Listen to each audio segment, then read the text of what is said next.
Well, welcome back to Northern Maine Productions, and welcome to my computer desk. Um, for today's feature light set, we're going to take a look at this pre-war Noma satellite. These are from probably around the 1939-1940 era. These came from a time when the manufacturers were finally starting to expand on these C7 sets a little bit. Obviously, when the C7s first came out, they were available only in 7 light sets. Later on, they expanded them to a 15 light set, which this set happens to be, and then even later on there was 20 and 25 light sets were pretty common. This set I found to be pretty rare because, you know, it's still got the cloth wires on it. You didn't typically find these old cloth wire sets with 15 bulbs on them. I mean, they were sold, I mean, but they were nowhere near as common as the 7 light sets because obviously they cost more money. But yeah, this set's cloth wires, and it's still got the black and red mottled sockets on it. Now, these aren't quite as elaborate as some of the earlier ones. Some of the old C6 sets from back in the early 1930s or even in the 1920s had really beautiful modeling on the sockets. They would have reds and greens and even tan colors. They were kind of like they look like a spatter finish, but you know, these ones are just the more common black and red. There's even red on the stackable plug here. This has the Noma stack plug that the cardboard insert tries to fall off from all the time. But this set features the wooden berry beads on it, which was a famous Noma feature. You would pull them down on the wires, and you would pull the wires apart and put them on the branch, and then slide this bead up to tighten them onto the branch. And that does work pretty well. I've actually put this set of lights on my tree before and used it, and this set does have a plug on the end of it for end-to-end connections, which was pretty much a standard feature back then, you know, by 1939 or 1940.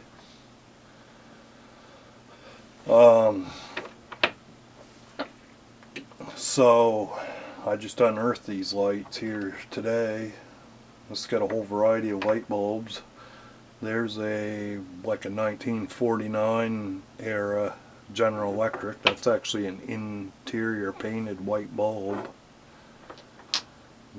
Painted, this color coding was done in the same exact way that it was done on the old Flame Swirl light bulbs, the C9 light bulbs. I have other bulbs here that are like that too. These, you know, that bulb right there is a pre-war Mazda light bulb. I don't know how well that shows up on that, but there's actually printing on there. It says GE Mazda made in the USA. That bulb there could be as old as 1934, but I highly doubt it's that old. It's probably from sometime just before World War II started. But I'm going to light these up. Hopefully nothing blows up. These old bulbs can sometimes be a little bit violent.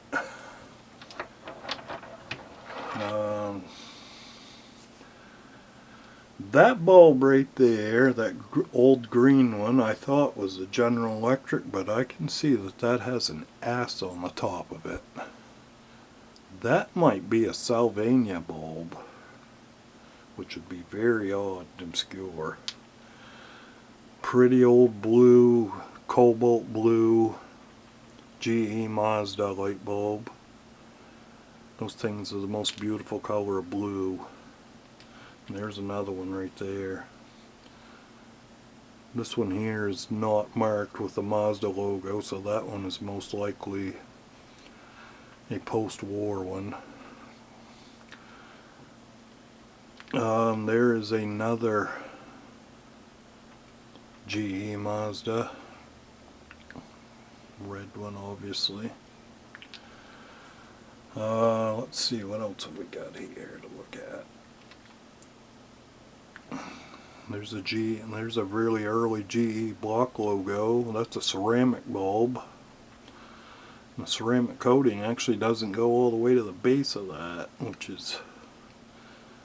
that's probably a fairly early one.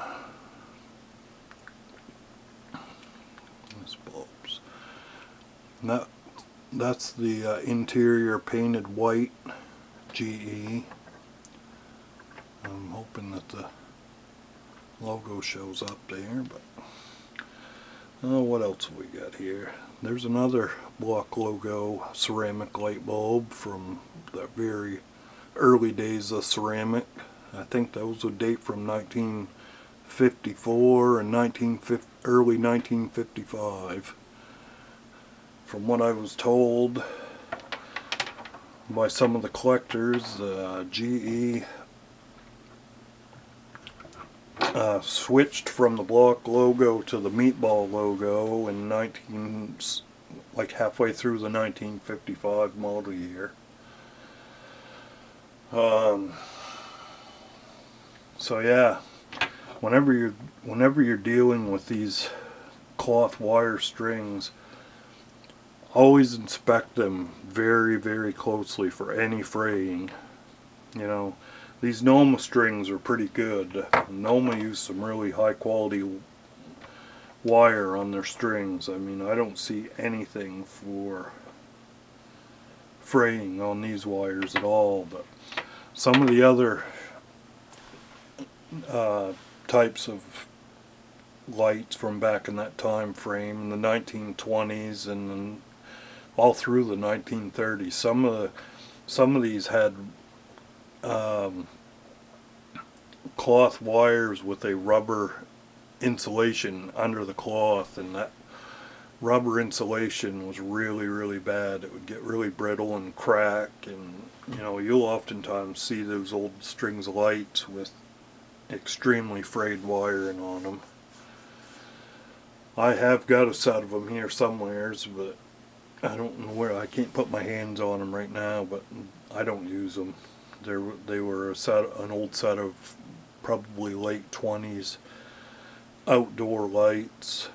They had C9 sockets on them, and the wiring was just terrible on those things.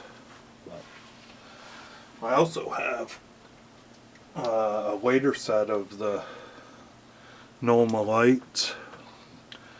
Again, they got the same wooden berry bead on there. Now later, sometime in the 1950s, they changed these over and stopped using wood on them and made them plastic.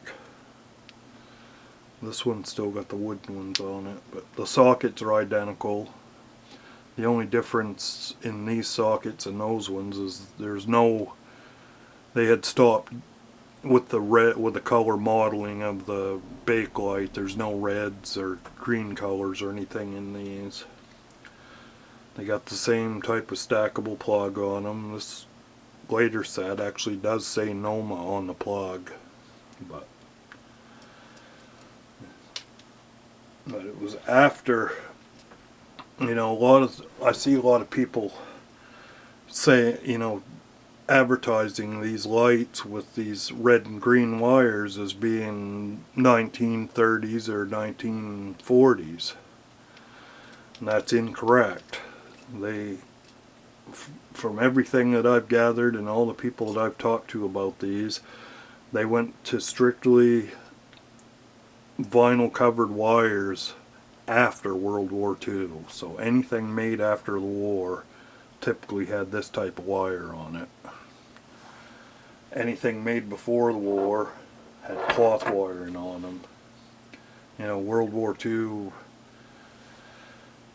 for all intents and purposes, advanced us ahead a long ways in as far as technology went.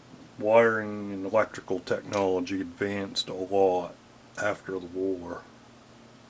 They come out with better materials. I mean, obviously these old cloth wires wouldn't have held up good in you know, some of the conditions that it would have been exposed to in the war. I mean, out in the ocean, and you know, you couldn't use that old stuff in radio equipment where it was exposed to solid air. They had to have stuff tightened up and sealed up a little better. So that's what happened anyways. But enough about that.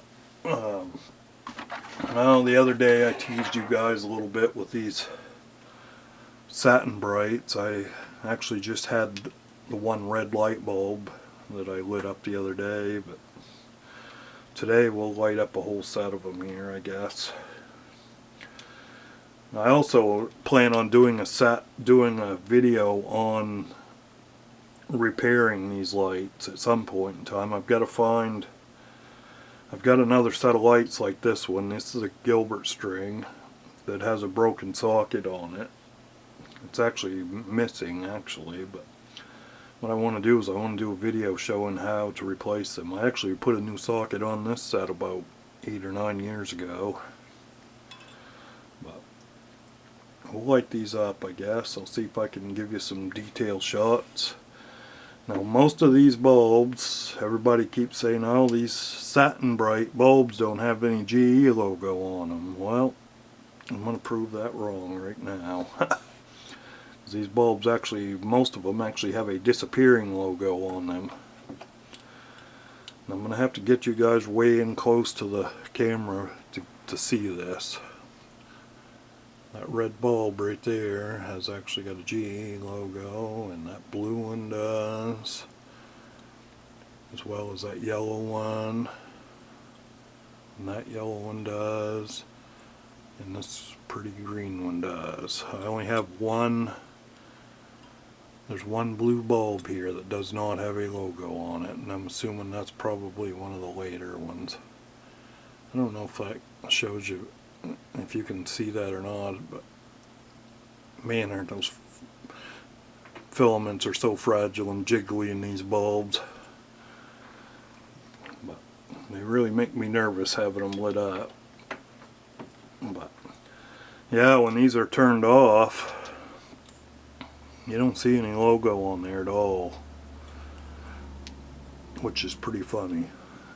I think I saw that Westinghouse did something similar to that too, and probably in the 50s and the 60s, probably. Whether it was their version of the ceramic coating, it was on their permacoat bulbs. But anyways, I just thought I'd show you guys. This is the oldest set of C7s that I have right here. I also have some really old sets of C6 lights that I may break out here eventually, and I'll do some video on them too. I have a few sets of cloth wire C6 lights. Obviously I haven't dug them out yet. Most of this stuff here is just all stuff that I just have free box. There's no, they just go into bulk storage because they don't actually have the boxes with them. I actually have some lights here that have their original boxes with them.